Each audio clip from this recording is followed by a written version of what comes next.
Hello and welcome to Pop Economics. My name is Ricardo Cincoli. Today with the question, what causes inflation and what to do to avoid it? Inflation is when prices for goods and services keep rising.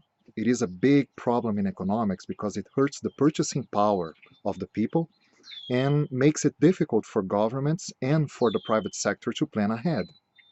It is caused by two blocks of factors.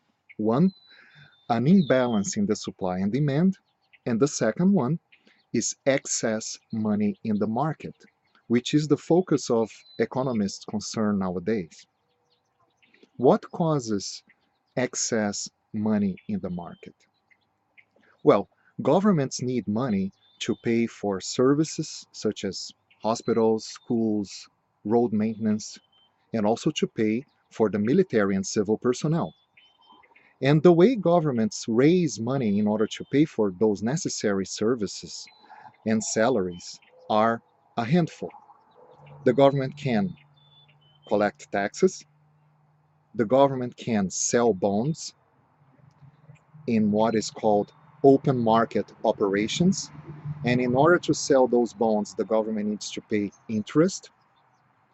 The government can borrow money abroad. The government can also get money from the country's reserves, or the government can print money, which is the primary cause for excess money in the market. And what can be done to keep inflation in check? Well, first of all, we need to say that a little bit of inflation, somewhere between 0 and 2% a year, is not necessarily a bad thing. It shows that the salaries are increasing and there is also an increase in the output in the country that keeps the supply and demand balanced. But more than that is a distortion that is not easy to solve.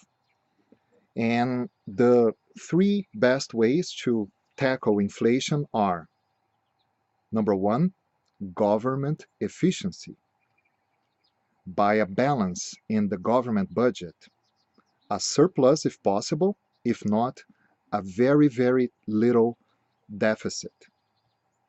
The second one is via free trade, because the flow of merchandise helps a healthy supply chain, and that also helps keeping inflation in check. Third, a smart monetary policy, and by that I mean by calculating well the interest paid for the market to buy the government bonds, the open market operations. Comments, questions are welcome, critiques. See you later.